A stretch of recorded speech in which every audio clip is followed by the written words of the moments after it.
नाज़रीन आदाब, मैं हूं सना वारिस। आप देख रहे हैं खास बात। तो आज आलमी यौम ख़वातीन है।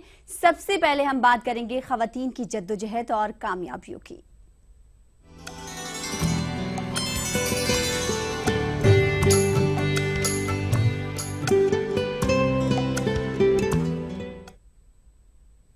तो आज पूरी दुनिया में आलमी यौम ख़वातीन मनाया जा रहा है। एक अरसे से ख़वातीन की खुद मुख्तारी की बात की जाती रही है। इसरारुल हक मजाज ने कहा है कि तेरे माथे पे ये आंचल बहुत ही खूब है, लेकिन तो इसको फाड़ कर परचम बना लेती तो अच्छा था।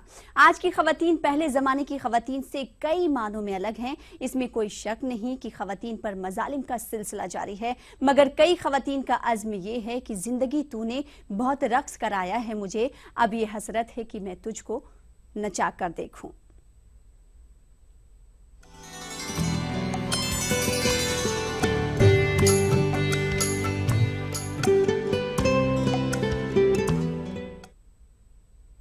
तो आज आलमी यौम ख़वातीन मनाया जा रहा है। क्या यौम ख़वातीन मना लेने से ख़वातीन के मसाइल हल हो जाएंगे? अगर नहीं तो कौन से इक़दाम करने की ज़रूरत है? मुआशरे को तश्कील देने वाली ख़वातीन हाशिए पर क्यों हैं? क्यों अपनी हिफाजत को लेकर आवाज़ उठाती हैं? आखिर हम क्यों ऐसे माशरे की तश्कील नहीं करते जहाँ ख़वातीन को उसकी ज़रूरत ही ना पड़े?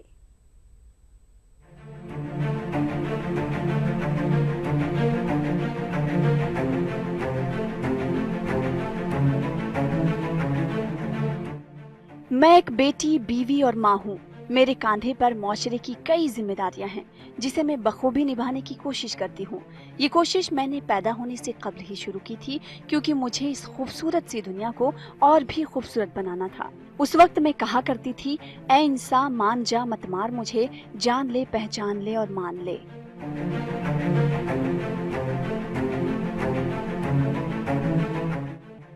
वो जो कोशिशें मैंने शुरू की थी वो आज भी जारी हैं, चाहे वो किसी भी मैदान में हो। आज ख़वातीन मुल्क के हर शोबे में अपना लोहा मनवा रही हैं, लेकिन आज भी ख़वातीन के साथ इम्तियाज बढ़ता जाता है। इंदिरा गांधी ने नेहरू जी का नाम पूरी दुनिया में रोशन की जरूरत नहीं कि औरत को अपनी मंजिल तक पहुँचने में कितनी दुश्वारियाँ उठानी पड़ती हैं।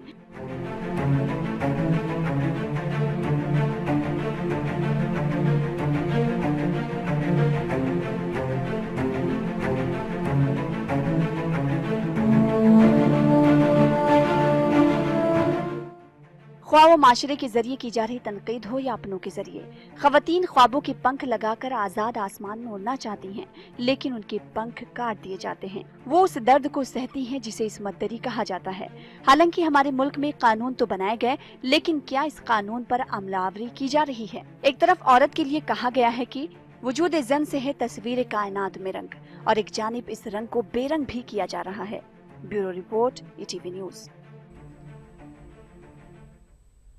तो आलमी यौम ख़वातीन की मुनासिबत से 2 दिन कबल वज़ीर आज़म नरेंद्र मोदी और सदर जमहूरिया प्रणब मुखर्जी ने national conference for women legislature से खिताब किया।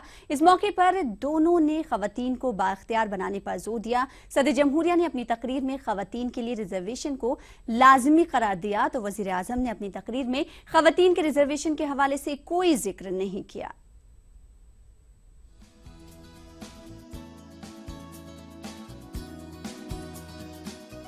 5 मार्च को आलमी यौम ख़वातीन की मुनासबत से लोकसभा स्पीकर सुमित्रा महाजन ने लोकसभा में खुसूसी इजलास का एहतमाम किया। इजलास में मुल्क भर से कानून साज ख़वातीन ने शिरकत की। इजलास से वज़ीर आज़म और सदर जमहूरिया दोनों ने ही खिताब किया और ख़वातीन को बाइख्तियार बनाने पर जोर दिया। वज़ीर आज़म ने कहा कि ख़वातीन एक साथ कई काम करती हैं और ख़वातीन को टेक्नोलॉजी के जरिए लोगों के नुमाइंदे के तौर पर खुद को मुअस्सिर बनाना होगा। लेकिन वज़ीर आज़म ने अपनी लंबी तकरीर में ख़वातीन को रिजर्वेशन देने के हवाले से कोई जिक्र नहीं किया। आज मैनेजरियल बोर्ड में एक विशिष्ट शक्ति के रूप में मानते हैं, लेकिन हमारे देश में महिलाओं की ओर देखिए, शायद मल्टीटास्क एक्टिविटी में इससे बढ़कर कोई नहीं। वो एफएम पर गाने भी सुनती होगी, मोबाइल पे बात भी करती हो और पकाती भी होगी, बच्चे को भी सूचना देती होगी। यानी कभी कभी हम थोड़ा डिसेप्शन करके चीज को देखें तो अंदाज आता है कि क्या सामर्थ्य है।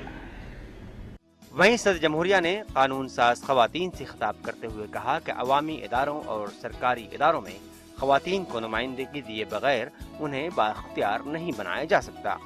उन्होंने कहा कि पार्लियामेंट और रियासती असम्बलियों में खवातीन को 33% रिजर्वेशन देने से मुताल्लिक आईनी तरमीमी बिल को पार्लियामेंट में मंजूर कराना होगा। We have not been able. It is unfortunate for us. And even the legislation being passed and approved with two-third majority in one of the House of the Parliament of India as per the requirement of the Constitution, the other House has not yet approved. वाज़ेह है कि women reservation bill Lok Sabha में 2/3 अक्सरियत से मंजूर हो चुका है, लेकिन राज्यसभा में अभी तक बिल को मंजूरी नहीं मिली है। अब देखना है कि इस सिमत में हुकूमत कब और कैसे कदम उठाती है। Bureau report, ETV news.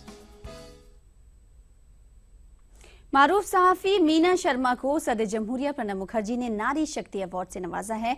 Meena ने जिनसी इम्तियाज के खिलाफ आवाज बुलंद करने को अपनी जिंदगी का मिशन बनाया। मीना ने कई खुफिया ऑपरेशनों के जरिए मुअम्मर वालिदैन को अपने बच्चों के जरिए नजरअंदाज करने के मामलात और गैर कानूनी सेक्स डिटर्मिनेशन जैसे मामलात को मंजर आम पर लाया है।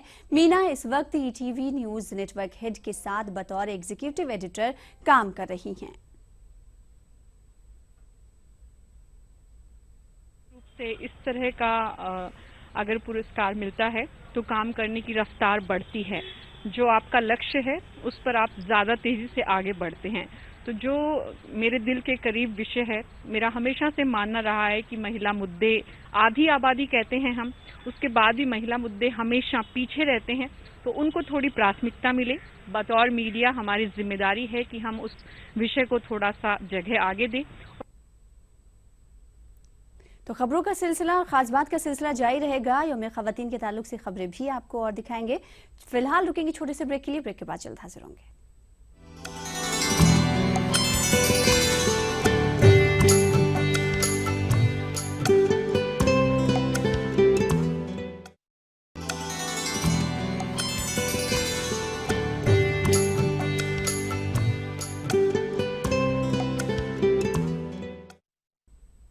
ब्रेक के बाद एक बार फिर आपका इस्तकबाल करते हैं। आप देख रहे हैं खास बात। आज यौम खवातीन है और इस खास दिन पर अहम सवाल भी उठाए जा रहे हैं। औरत का इस्तेसाल क्यों हो रहा है? खवातीन के हुकूक की बाजियाबी क्यों नहीं हो पा रही है?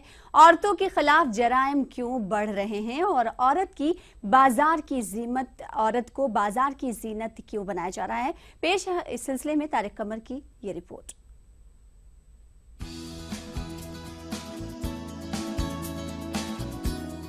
आज की औरत मजलूम है, महकूम है, मातूब है, मसलूब है, और ये समाज कभी जालिम बनकर इताब नाजिल कर रहा है तो कभी तमाशाई बनकर औरत पर हो रहे जुल्म व तशद्दुद को देख रहा है।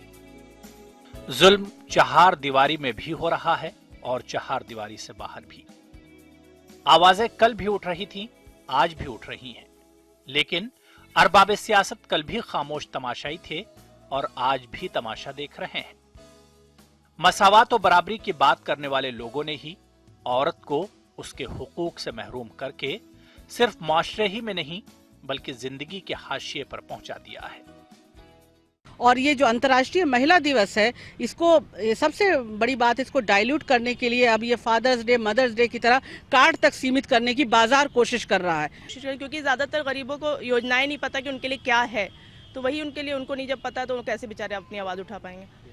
हमें तो हुकूमत में कोई संजीदगी नज़र नहीं आ रही। बस वोट लेने सब आ जाते हैं और बाकी कोई संजीदगी नहीं है।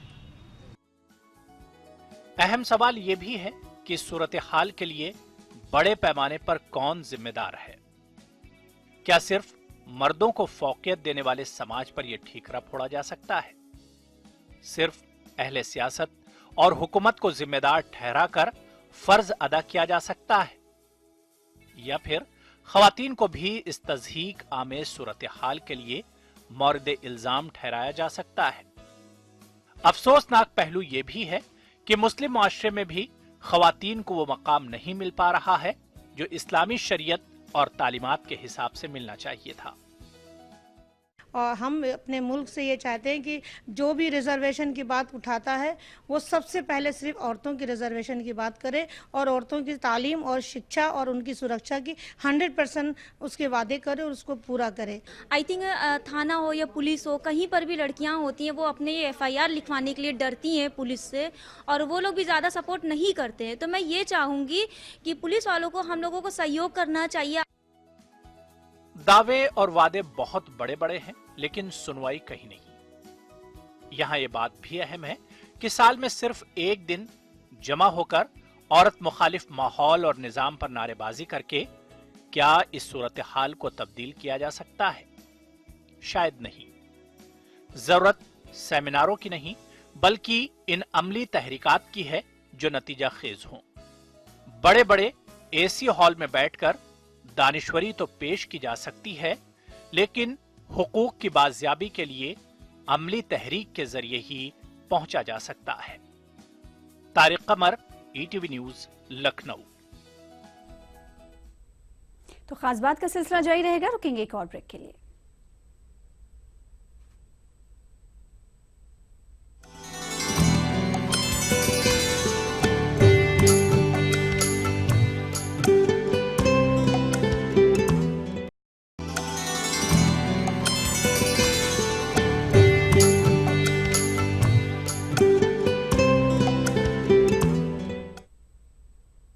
ब्रेक के बाद एक बार फिर आपका इस्तकबाल करते हैं। मरकजी वजीर बराए अक़लियती उमूर नजमा हिप्तुल्लाह ने यौम ख़वातीन के मौके पर ETV से खुसूसी बातचीत की। इस दौरान नजमा हिप्तुल्लाह ने कहा कि वो ख़वातीन की फलाह बहबूद के लिए हमेशा से सरगर्म रही हैं। उन्होंने इस बात का एतराफ़ भी किया कि ख़वातीन के तय मुल्क में बेदारी आई है और पहले के मुकाबले बहुत कुछ बदल चुका है। देश के माइनॉरिटी वेलफेयर मिनिस्टर नजमा हिप्तुल्लाह जी से बात न करें तो ये सारी बात अधूरी सी लगती है, बेमानी सी लगती है। हम उस शख्सियत के साथ खड़े हैं जिसने इस हिंदुस्तान के तमाम औरतों के लिए बहुत कुछ किया है और आज से नहीं बल्कि लगातार कई सालों से करती आ रही हैं। हमारे साथ खुद इस वक्त माइनॉरिटी वेलफेयर मिनिस्टर नजमा हिप्तुल्लाह जी हैं। हम सीधे उनका स्वागत करते हैं, खुशामदीद करते हैं। मैम, क्या बाकी रह गया और क्या करना अभी और भी है? मैं तो 75 से जुड़ी हुई है, जब से अंतर्राष्ट्रीय महिला वर्ष यूनाइटेड नेशन ने डिक्लेयर किया था। मैं नेशनल कमेटी में थी, 35 महिलाओं की कमेटी थी सिर्फ वो, और मैं शायद उस जमाने में सबसे छोटी थी उनमें। और उसके बाद तो मेरा यही लक्ष्य रहा कि महिलाओं के एम्पावरमेंट के लिए, उनके सशक्तिकरण के लिए काम करूं। तो वो मैं जब से करती आई हूं। मुझे याद है कि उस जमाने में पार्लियामेंट में जब हम 80 में आए तो महिलाओं के इश्यूज पे ज्यादातर पुरुष नहीं बोलते थे, महिलाएं बोलती थी। फिर बाद में पुरुष बोलने लगे। और मुझे दीजिए इजाजत। इसी के साथ आपको बताते हुए चले कि आप हमारी वेबसाइट urdu.pradesh18.com पर मजीद खबरें तफसील के साथ देख सकते हैं। आदाब।